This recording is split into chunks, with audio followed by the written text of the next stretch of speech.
Hi viewers, మనం వచ్చేసి 3వ తరగతి 9వ లెసన్ మనము 3వ తరగతిలో వచ్చేసి ఏపీ గవర్నమెంట్ వచ్చేసి తెలుగు వాచకం చూస్తూ ఉన్నాము. తొలి పండుగ.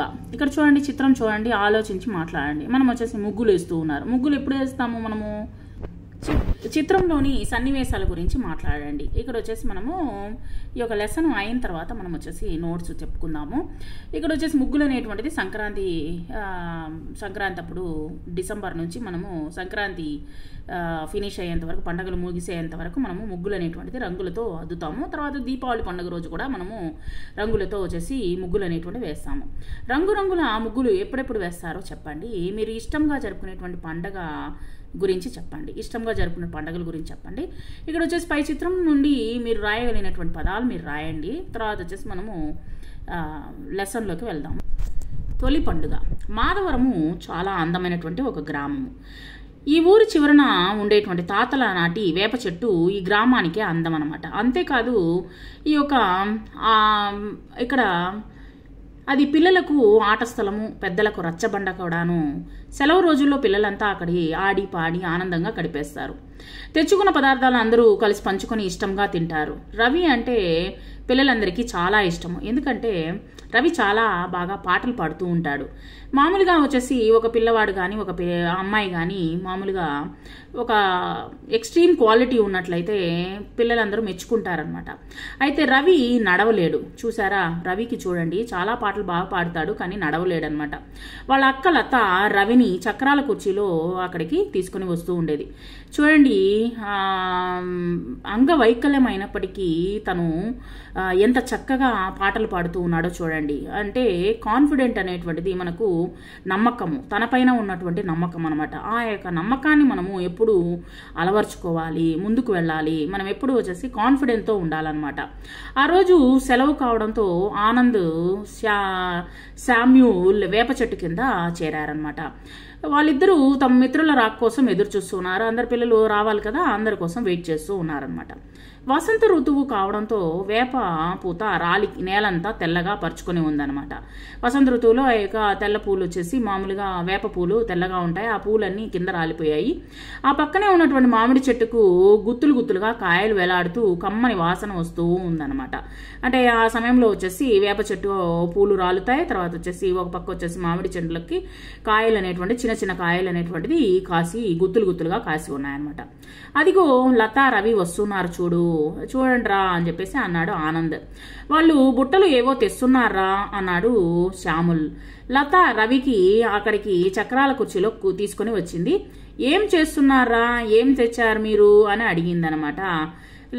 లత శ్యాముల్ని, నేను బెల్లం ముక్కలు తెచ్చానక్క, నేను బెల్లం ముక్కలు తెచ్చానక్క. ఆనంద్ జామకాయలు తెచ్చాడు. ఇంతకు మీరేం తెచ్చారు అని అడిగాడు శ్యాముల్. అడిగితే శ్యాముల్ వాళ్ళ బట్టల వైపు చూస్తూ, చాలా తెచ్చాం కూర్చోండి అన్నాడు రవి. ఆనంద్ గబగబా వెళ్ళి ఆ పక్కనే ఉన్నటువంటి రాలినటువంటి బాదాం ఆకులు ఏరుకొచ్చాడనమాట. వాటిని పక్కన ఉన్నటువంటి పొలంలో పంపు నీటిలో బాగా కడిగాడనమాట. కడిగి తీసుకుని వచ్చాడు శ్యాముల్.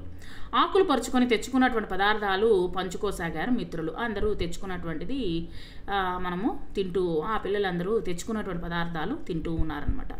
అబ్బా, పూర్ణం బూరెలు, గారెలు, పరమాన్నం నాకు ఎంత ఇష్టమో అన్నాడు ఆనంద్ అనమాట. అవన్నీ ఇంట్లో నుంచి తీసుకొచ్చినట్టున్నారు. ఈరోజు ఉగాది పండుగ కదా, మా అమ్మ చేసింది. వీటన్నింటికంటే ముందు ఉగాది పచ్చడి తినాలి అంటూ గిన్నె మూత తీసి అందరికీ తలా కొంచెం పంచాడు రవి. అరే భలే ఉంది ఉగాది పచ్చడి, తీయ తీగా, పుల్ల పుల్లగా, చేదు చేదుగా అంటూ లొట్టలు వేశారు శ్యాముల్ అనమాట. అప్పుడే పక్కన ఉన్నటువంటి పొలంలో పని చేసుకుని ఉన్నటువంటి వ్యక్తి చిట్టి కిందకి చేరాడు రంగయ్య తాత. తాత చేతులు కడుక్కో, నీకు ఉగాది పచ్చడి పెడతాను అని చెప్పేసి చెప్పారు. తర్వాత పూర్ణాలు, గారెలు కూడా పెడతాను అని అంది లత. రంగయ్య తాత చేతులు కడుక్కొని లత పెట్టినటువంటి పచ్చడి తిన్నాడు. నా బంగారు తల్లివమ్మ, పచ్చడి చాలా బాగుంది అని మెచ్చుకున్నాడు. ఇంతకీ పిల్లలు ఉగాది పచ్చడి ఎందుకు చేస్తారో మీకు తెలుసా అని అడిగాడనమాట రంగయ్య తాత. తెలియదు తాత, నువ్వే చెప్పాలి, చెప్పు అన్నాడనమాట శ్యాముల్. ఉగాది పచ్చడి అనేటువంటిది, ఉగాది అనేటువంటిది తెలుగువారి తొలి పండుగ. ఈ పండుగలోనే తెలుగు సంవత్సరం మొదలవుతుంది. అందుకే దీన్ని తెలుగు సంవత్సరాది అని అంటారు. ఉగాది అని కూడా పిలుస్తాము.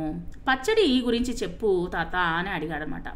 అడిగేసరికి ఆనంద్ మధ్యలో కల్పించుకుంటూ, నీకెప్పుడు తిండి గోలే, తాతని చెప్పని అని చెప్పి మధ్యలో అడ్డుపడకు అని కోప్పడ్డంది లత.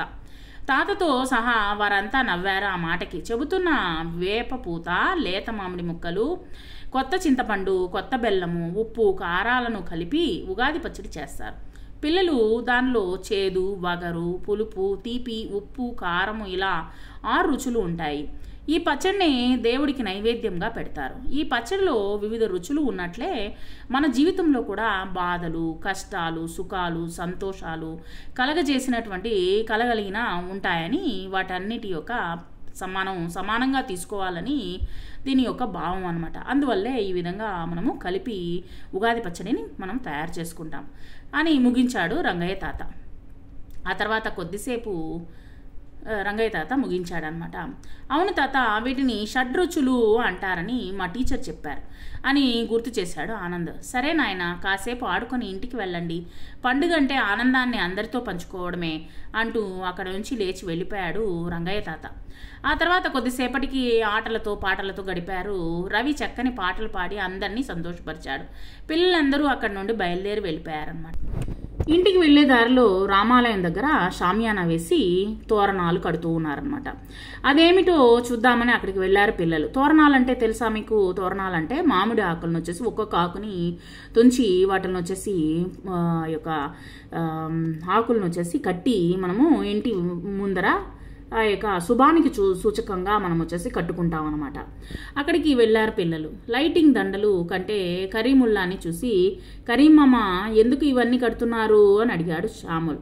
అడిగేసరికి ఈరోజు ఉగాది కదా, పంతులు గారు పంచాంగం చెబుతారు, అంటే కొత్త సంవత్సరంలో వాతావరణ వివరాలు, అంటే దేశంలో ఏ విధంగా ఉంటుంది, వాతావరణ విశేషాలు ఏ విధంగా ఉంటుంది, దేశ విదేశాల్లో కలిగేటువంటి విశేషాలను ముందుగా చెబుతున్నారన్నమాట అని వివరించాడు కరీముల్లా. ఓ అలాగైతే మేము ఇక్కడే ఉండి వినేసి వెళ్తాము అని కుర్చీలో కూర్చున్నారు పిల్లలు అనమాట. అక్కడ పిల్లలందరూ కుర్చీలో కూర్చున్నారు. ఈ విధంగా వాళ్ళు ఆ యొక్క ఉగాదిని వచ్చేసి జరుపుకున్నారనమాట, ఉగాది పండుగని. ఓకే, మనం వచ్చేసి మిగతా లెసన్కి సంబంధించినటువంటి మీనింగ్స్, క్వశ్చన్ అండ్ ఆన్సర్స్ తర్వాత చూద్దాము. క్వశ్చన్ అండ్ ఆన్సర్స్, ప్రశ్నలు జవాబులు వచ్చేసి తర్వాత చూద్దాము. కింది సంభాషణలు చదవండి. తెలుగు సంవత్సరాలు, నెలలు, రాసుల గురించి తెలుసుకోండి. తేజ, తాతయ్య ఈ పెళ్లి పత్రికలో శార్వరీనమ్మ సంవత్సరము, ఆశ్వయుజ మాసము, ఏకాదశి, ధనిష్ట నక్షత్రము అని రాసి ఉంది. తాతయ్య, శార్వరి అనేది తెలుగు సంవత్సరాల్లో ఒక సంవత్సరం పేరు నాయన. సంవత్సరాలు మొత్తము 60. అవి ఏంటో అనేటువంటిది మనం తెలుసుకుందాము ఇప్పుడు. మనం వచ్చేసి సంవత్సరాలు తెలుసుకుందాము. ప్రభవ, విభవ, శుక్ల, ప్రమోదూత, రజోత్పత్తి, అంగీరస, భావ, యువ, ధాత, ఈశ్వర, బహుధాన్య, ప్రమాది, విక్రమ, వృష, చిత్రభాను, స్వభాను, కారణ, పార్థివ, వ్యయ, సర్వజిత్తు, సర్వధారి, విరోధి, వికృతి, ఖర, నందన, విజయ, జయ, మన్మద, దుర్ముఖి, కేవలంబి, విళంబి, వికారి, శార్వరి, ప్లవ, శుభకృతు, శోభకృతు, క్రోధి, విశ్వావసు, పరాభవ, ప్లవంగ, కీలక, సౌమ్య, సాధారణ, విరోధికృతు, పరీడావి, ప్రమాది, ఆనంద, రాక్షస, నల, పింగళ, కాళయుక్తి, సిద్ధార్థి, రౌద్ర, దుర్ముఖి, దుందుబి, రుధిరోద్గారి, రక్తాక్షి, క్రోధన, అక్షయ అనేటువంటి 60 సంవత్సరాల పేర్లు మనము ఇక్కడ